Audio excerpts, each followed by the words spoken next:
avanzamos de diapositiva, no me voy a presentar otra vez.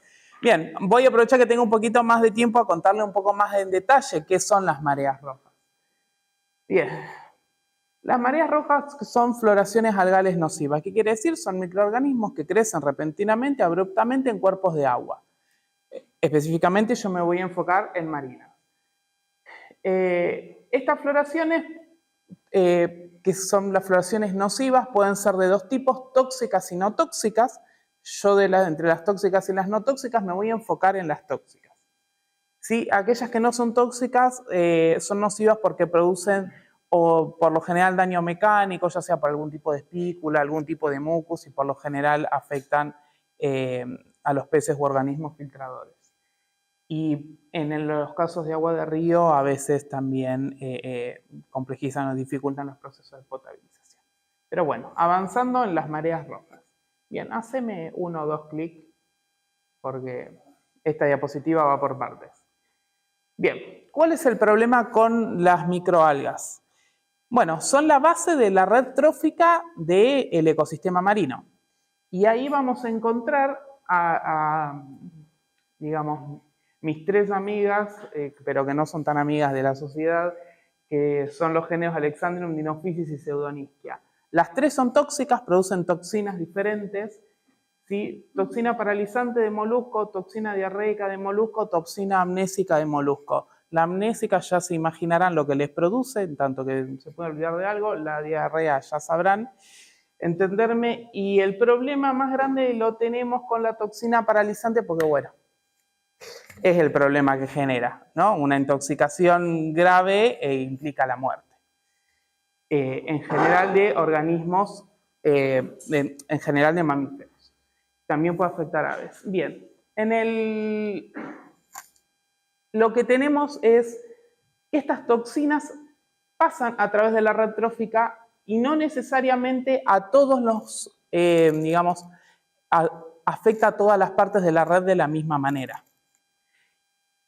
Y en el caso lo que yo les quiero contar es que, bueno, a nuestros moluscos, ya sea bivalvos o gasterópodos, en general no los afecta la toxina y ellos tienen una particularidad, la acumulan, la guardan. Esto se acumula en la red trófica, lo que nos lleva, digamos, al problema, era para el otro lado, lo que nos termina llevando al problema de fondo.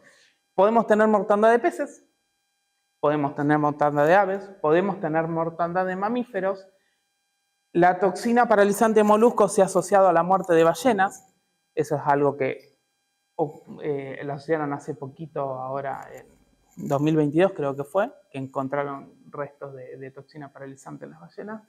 Y bueno, obviamente el problema que nos genera esto en términos de la pesca artesanal es que en Península Valdés, en el Golfo San José, los pescadores artesanales viven en parte de la recolección de moluscos bivalvos y gasterópodos, y bueno, sin los necesarios controles, esto genera impacto a la salud humana, y cuando decidimos cuidar la salud humana mediante veda, lo que genera es el impacto sobre la economía pesquera.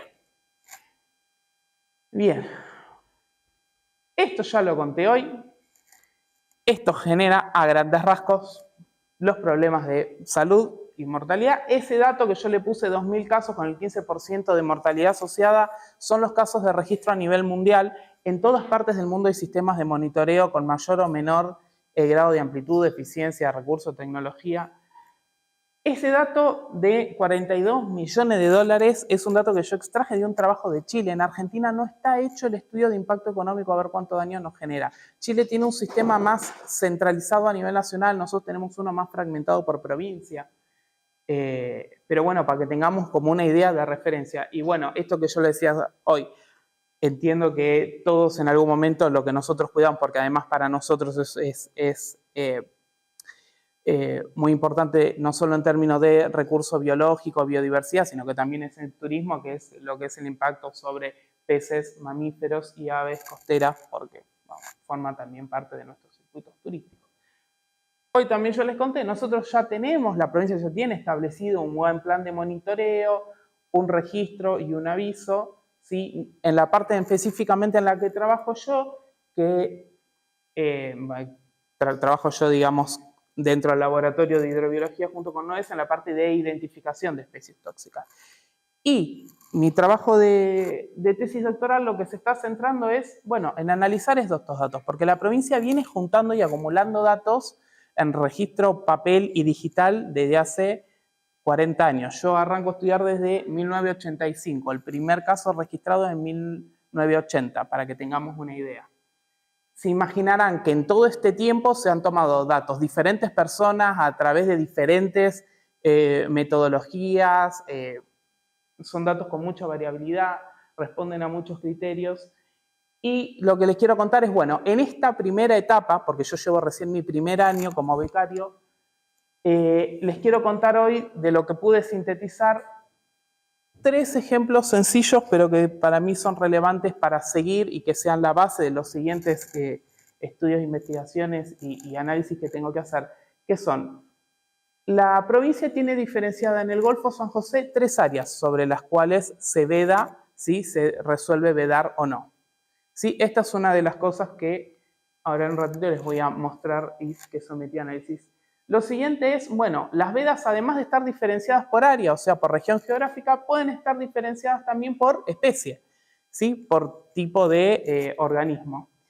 Y en el caso particular de la vieira, también existe esta diferencia. A veces se veda la vieira completa, pero a veces mejor dicho, a veces se veda todo, callo de vieira incluido, y a veces se permite el consumo de callo de vieira y no del resto de la vieira. ¿Por qué? Porque el músculo acumula menos toxina. Entonces hace que en ciertas condiciones la vieira aún así se pueda pescar y vender. Obviamente su valor, al no ser entera, no es el mismo, pero es mejor que nada. Bien, sobre el proceso metodológico que seguí para esta etapa, me metí a revisar cajas y cajas que había guardadas en Secretaría de Pesca, y ahí le voy a agradecer mucho a las chicas que estaban ahí, que eran Paola y Nieves, que me ayudaron un montón, porque imagínense que yo me acordaba cuando hoy Anto mostraba esas cajas que son el herbario que hay en Cintia. Bueno, Pesca tiene cajas y cajas así de resoluciones, de disposiciones, y bueno, es difícil buscar ahí información, pero bueno, con un poquito de colaboración ahí por parte de la gente de la Secretaría de Pesca pude acceder a la mayor parte de la información. Creo que 2 años nada más no pude recolectar datos porque no pudimos encontrar esos años, y después armé en un sencillo Excel una matriz de datos que después trasladé a un R. Utilicé R para analizar mis datos y utilicé QGIS para analizar los diferentes puntos. ¿Por qué? Porque antes de que el actual plan de monitoreo realizara la división por áreas, ¿sí? Que son áreas de SENASA, estaba esa primera división que está allá arriba, que ven que no tiene los colorcitos, que son los puntos de las playas. Y muchas veces esos puntos de las playas son las que las playas se llaman así porque los pescadores le dicen así o las llaman así. Yo me acuerdo de haber estado buscando un lugar que le decía Playa Los Palos. No lo podía encontrar por ningún lado, no me figuraba, y había una resolución que me decía se ve a Playa Los Palos. No tenía idea dónde estaba Playa Los Palos. Tuve que ponerme a preguntar a ver más o menos dónde estaba Playa Los Palos, y no sé si la logré marcar con coordenada, pero que pertenece al área de Riacho, que es la que está en verde. Me tomé el trabajo en QGIS y con la ayuda del mapita que ya hizo provincia para superponer entre las 3 áreas que tienen delimitadas para SENASA, que ya las tiene establecida provincia, y buscar todas las playas que pude. Bueno, hacer ese mapita. Rápidamente, los análisis estadísticos. El primero me da que las diferencias entre las vedas de las playas no son iguales. ¿Eso qué quiere decir? Que el Golfo se comporta como una única cuestión a los fines de la veda. Básicamente se ve el Golfo todo junto, pese a algunas pequeñas diferencias. Por especie nos pasa lo mismo. No hay grandes diferencias estadísticas, o sea, no hay diferencias significativas estadísticas, y lo que sí pude lograr establecer fue, bueno, una temporalidad en donde vemos que los meses de abril, mayo, junio, julio y agosto son los meses donde hay menos veda, ¿sí? Y son los meses donde sería más factible para los pescadores hacer el esfuerzo pesquero. El resto del año, que son épocas de mayor calor, hay floración, por lo general toxicidad, así que serían las épocas más complicadas. Y además ahí hay otra cuestión que les cae la veda biológica. Y finalmente, donde sí y después, y esto hay que analizar antes y después de la línea roja, después de la implementación del plan de monitoreo y de muchos análisis que hicieron en ese momento conjuntos de investigadores, grupos completos, podemos ver que hay mucha diferencia. Ya lo podemos ver ahí en las barritas y lo confirmamos ahí estadísticamente con los gráficos de Violin y con el test de Wilcoxon, que encontramos diferencias significativas en la gestión de decir, vamos a establecer esta veda para la vieira completa y esta veda para el callo de vieira. Bien, finalmente conclusiones.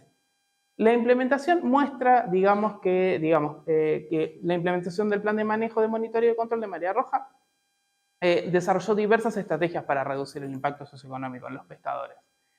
Desde el punto de vista del análisis documental de las vedas, el Golfo funciona como una única área, ¿sí? O sea que bien se podría vedar todo el Golfo junto, por lo menos en términos estadísticos. Ahora, esto tiene y necesita ser contrastado con las visiones de los pescadores artesanales, porque que estadísticamente no sean diferentes los días de veda no significa que esos 5, 6, 7 días que puede haber diferencia entre vedar un área y la otra no sean económicamente significativas para los pescadores. Entonces, acá es la importancia de tomar decisiones mirando las cosas desde varios puntos de vista, por eso esta interdisciplinariedad necesaria que tiene mi trabajo. Y bueno, esto de no haber observado diferencias entre las dos principales especies económicas nos lleva a este problema de que si tengo una especie vedada probablemente también tenga la otra, y estas dos las elegí para estudiar primero porque son las de principal interés económico. Bien, con eso, una vez más, les presento a mi equipo de trabajo. Hoy ya les conté cómo es, así que quiero redundante y volverlo a contar. Y muchísimas gracias, y ahí dejé también quizás los agradecimientos ampliados además de mi equipo de trabajo, a Viviana, a Norma, a Paola y a la Secretaría de Pesca, que fueron quienes me ayudaron con la síntesis y recolección de datos. Así que eso es todo. Bueno,